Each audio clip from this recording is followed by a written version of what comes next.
Success Mantra, V shape future. Hello everyone, welcome you all in today's the Hindu news analysis. Today's क्या आज और कल दोनों का हिंदू एनालिसिस मिल जाएगा इसमें, so don't worry till them I am here, right. और 3 मंथ्स बचे हैं आपके एग्ज़ाम में, तो प्लीज़ आ जाओ एग्ज़ाम के मोड में। हो गया जितना करना था कर चुके हो। It is the time you have to buckle your belts, right, because the exams are around the corner and there is no way looking back. क्योंकि अगर आपने जून से जुलाई से तैयारी स्टार्ट की है तो you have already invested your 3 months, it's just a matter of 3 months my, तो कर सकते हो यार, हो जाएगा, इट्स कम्प्लीटली ओके। ठीक है, चलो पहला टॉपिक है small modular nuclear reactors can they help India achieve net zero. Obviously net zero का इंडिया का टारगेट है 2070, तो इसमें देखेंगे काफ़ी सारी चीज़ें इंटरलिंक्ड हैं और क्या होता है स्मॉल रिएक्टर्स, लार्ज रिएक्टर्स, क्या डिफरेंस है, क्यों इसको यूज़ करना है, सब देखेंगे। केरला असेंबली ने एक बिल पास किया जिसमें उस स्टेट का नाम केरलम रखना है। Article 3 of Indian constitution is the 4 most important thing in this. लोग छोड़ रहे हैं ये टॉपिक, अच्छा हाँ कोई नहीं केरला से, बट इसका एक कॉन्स्टिट्यूशन एंगल है, please go about it also. उसके बाद है exile Belarus opposition, it's just a factual based question because it is talking about awards. What is Raisina dialogues, completely factual, last year भी किया था। What is Maya OS operating system, it is related with the Akira ransomware. Exercise Malabar, तो ये भी देखेंगे क्या है। But ये देखने से पहले I want you to go through this image first, एक एक करके चीज़ों को समझते हैं। आपको सबसे पहले total nuclear power plants in India पता होना चाहिए कितने, एग्जैक्ट नाम और location, right. Second is about the Maharashtra Jaitpur, ये सबसे बड़ा न्यूक्लियर पावर प्लांट जो बन रहा है 6 अलग अलग रिएक्टर से मिला करके, और फ्रांस की एक कंपनी है वो बना रही है। कमेंट सेक्शन में बताना कौन सी फ्रेंच कंपनी है वो, ठीक है। अब उसके बाद देखें तो स्मॉल और लार्ज दो तरह के न्यूक्लियर पावर प्लांट की बात हो रही है। लार्ज में प्रॉब्लम क्या है, प्लेस चाहिए, लैंड एक्विजिशन ज़्यादा चाहिए और लोगों का अपोजिशन भी देखने के लिए मिला है। Small nuclear power plant movable होते हैं, लेस लैंड लेते हैं और अपोजिशन भी कम होता है। अब मूवेबल का मतलब क्या है, स्मॉल मॉड्यूलर इस तरीके से बनाया जाए कि आप शिफ्ट भी कर सकते हैं उसको लगे तो। न्यूक्लियर फिजन, ये जो करंट वाला है स्मॉल मॉड्यूलर रिएक्टर्स, उसमें न्यूक्लियर फिजन रिएक्शन होता है, नॉट फ्यूजन, ठीक है। फिजन में क्या होता है, एक एलिमेंट दूसरे में 2 में बटेगा, ठीक है। अच्छा, जब हम रिन्यूएबल एनर्जी सोर्स की बात करते हैं तो आप OSOWOG भी पढ़ेंगे, 1 सन 1 वर्ल्ड 1 ग्रिड, ठीक है। 2018 में आया था, ISA का फोरम था। अच्छा, ISA कब आया था, ISA क्या है, इंटरनेशनल सोलर अलायंस, जो कि आया था 2015 COP21 में। इंडिया और फ्रांस, हेडक्वार्टर इज गुरुग्राम, बस इतनी बातें याद रखना है। और OSOWOG विंड एनर्जी एक होता है रिन्यूएबल, एक होता है ऑफशोर और एक होता है ओशन, ठीक है। ओशन वेव्स और टाइड से जो एनर्जी ले जाती है वो। उसके बाद देखें तो अभी करंटली जो स्मॉल वाला है वो 300 मेगावाट पावर देगा, वो 700 से ज़्यादा देता है, ठीक है। और जो माइक्रो होते हैं वो 10, प्लस ये यूरेनियम इसमें आएगा ही आएगा, न्यूक्लियर रिएक्टर है तो क्रिटिकल अर्थ मिनरल और रेयर अर्थ मिनरल्स के बारे में भी आप पढ़ सकेंगे। इसमें फ्यूज़न की बात होती है तो उसमें 2 मिलके एक बनाता है। इंटरनेशनल एटॉमिक एनर्जी एजेंसी और इंडियन एटॉमिक एनर्जी, इन दोनों के बारे में भी थोड़ा बहुत आइडिया आपको होना चाहिए। So these are the basic aspect that you must be aware about when we are talking about this aspect. Let's think is here 700 plus large, small modular 300 और माइक्रो का 10 मेगावाट, ठीक है। तो ये कैसे कैसे कितना कितना एनर्जी ये दे सकता है, ये चीज़ है। नेक्स्ट इज, अगर हम इसके बारे में और देखें तो वर्ल्ड का क्वेस्ट क्या है, रिन्यूएबल, SDG 7, जो कि बात करता है सस्टेनेबल डेवलपमेंट गोल्स के बारे में और बोलता है affordable, reliable, sustainable and modern energy for all, तो यानी renewable energy for all. Small modular reactor जो कि हेल्पफुल होते हैं इंडिया के रिगार्ड में और डीकार्बनाइजेशन में काफ़ी हेल्प कर सकता है। वर्ल्ड अभी भी 82% फॉसिल फ्यूल पर डिपेंड करता है, जैसे कोल। अब जैसे ही आप फॉसिल फ्यूल की बात करते हो तो क्या आप brown hydrogen, grey hydrogen, blue hydrogen और रेड हाइड्रोजन और ग्रीन हाइड्रोजन के बीच में आपको डिफरेंस नहीं पता होना चाहिए, ठीक है। बेसिकली कोयले से या फिर फॉसिल फ्यूल से जो हाइड्रोजन निकालते हैं that are the brown and grey, and थोड़ा बेटर फॉर्म में तो blue and then green hydrogen, that जो कि आपको रिन्यूएबल एनर्जी के सोर्स से ही बनता है। क्रिटिकल मिनरल्स, यही चीज़ है, क्रिटिकल मिनरल्स लिथियम, निकल, इन सब की जरूरत पड़ेगी आने वाले टाइम में, 3.5 टाइम्स होने वाला है 2030 तक, ठीक है।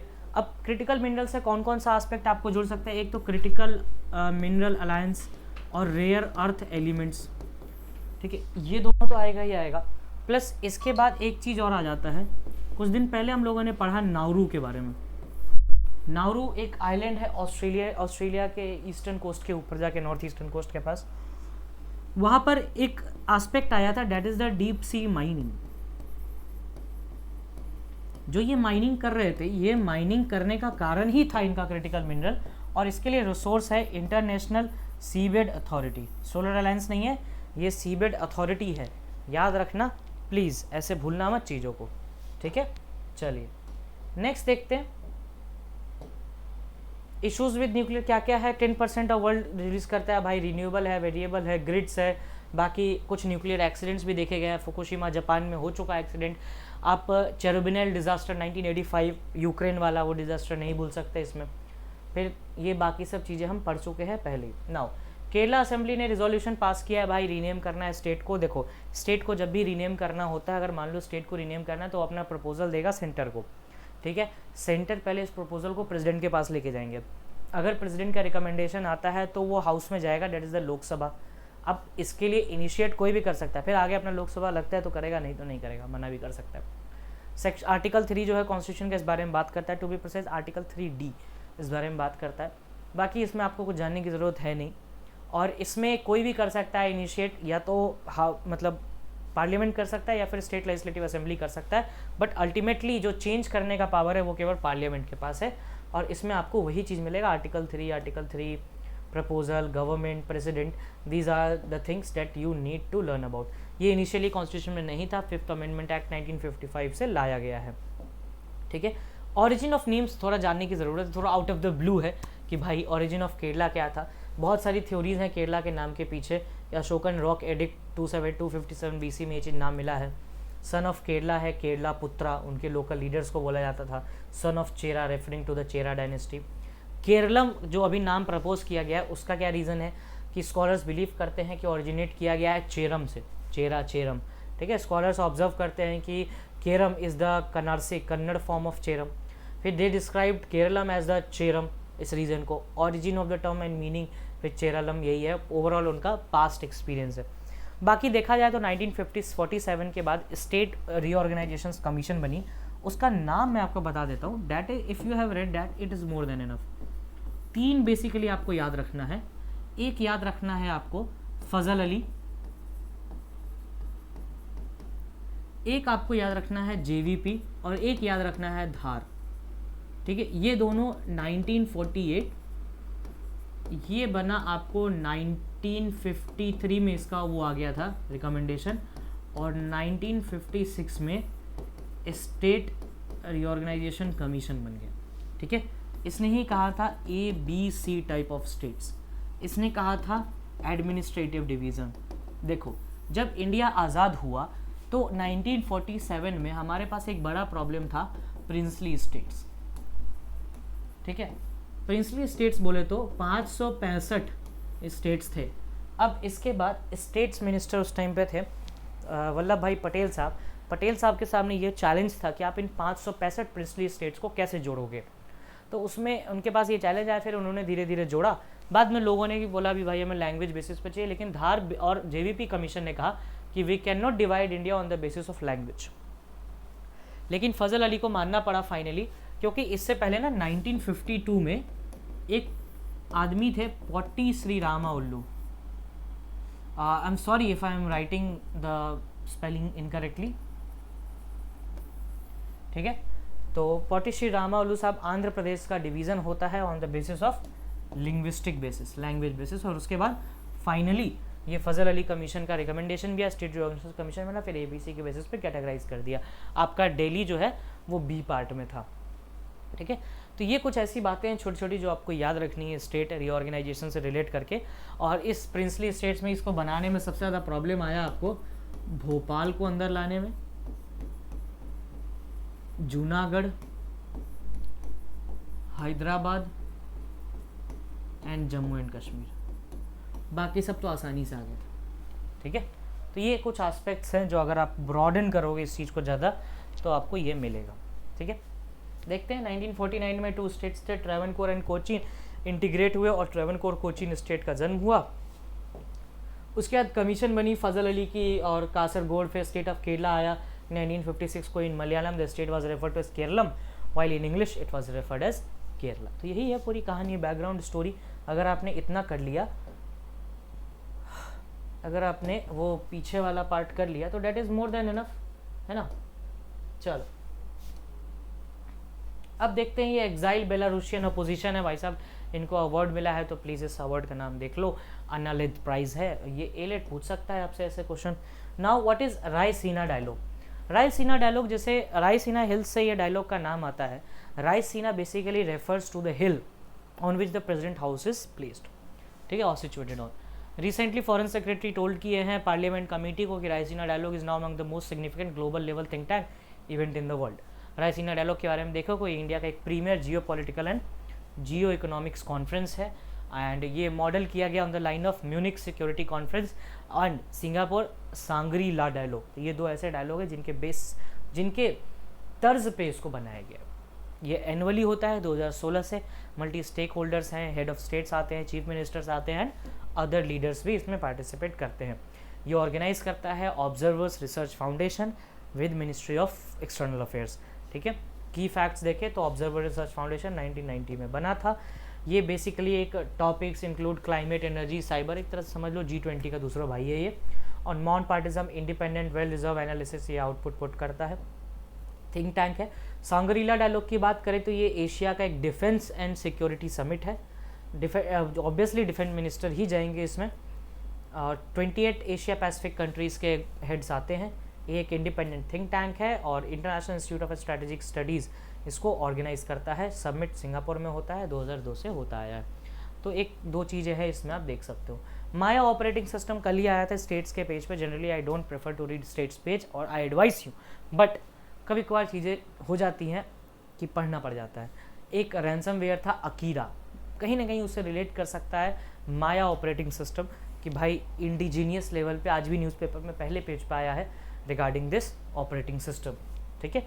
और फंक्शन करेगा जस्ट लाइक द विंडोज़, और 6 मंथ्स का इसका भाई डेवलप करने के लिए बोला गया है। एम यही है कि मैलवेयर एंड साइबर अटैक्स को प्रिवेंट करना है।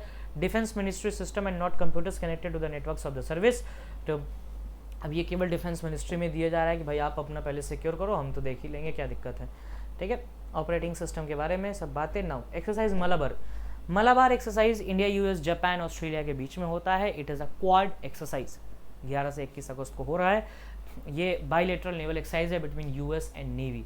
फर्स्ट मलाबार एक्सरसाइज हुआ था बे ऑफ बंगाल 2007, और उसके बाद एक्सटेंड हुआ, ट्राइलेटरल फॉर्मेट में गया, फिर ऑस्ट्रेलिया आया, फिर जापान आ गया, और फाइनली ये क्वाड का ही एक पार्ट बन गया 2007 के बाद, ठीक है। और एनुअली इंडियन ओशन और पैसिफिक ओशन में होता है, क्योंकि इंडियन ओशन और पैसिफिक यही कंट्रीज़ हैं majorly. Other joint military exercises of India की बात करें तो एक तो इब्सामार है, India Brazil South Africa and India Brazil South Africa dialogue, ठीक है। उसका सिम्बेक्स है इंडिया और सिंगापुर के बीच में, स्लिनेक्स है इंडिया और श्रीलंका के बीच में। Now what not to be missed में टॉपिक है stop the fence sitting in cluster bombs and date 70 shows, ठीक है। अगर इन टॉपिक्स को देखें, ये दो टॉपिक अच्छे हैं, पढ़ने लायक हैं, रेस्ट हम लोग कवर कर चुके हैं। Stop the fencing sitting in the cluster bombs, हो क्या रहा है कि कंट्रीज़ ये बोल रही हैं कि भाई मैंने तो क्लस्टर बॉम्ब ट्रीटी साइन नहीं की, तो वाई शैल आई कम। क्लस्टर बॉम्ब होता क्या है? मल्टीपल बॉम्ब्स को जो गिराया जाता है from a single bomb, that is the cluster bomb treaty, sign हुई थी 2008 में। बट देखा जाए क्लस्टर बॉम्ब किसी कंट्री पर ड्रॉप करना, that is a war crime, ठीक है। और वॉर क्राइम बोलता है कि दो तरह से आप डिफ्रेंशिएट करेंगे, वेदर आप सिग्नेटरी है या नहीं है डजंट मैटर, सिविलियंस और नॉन सिविलियंस, ठीक है।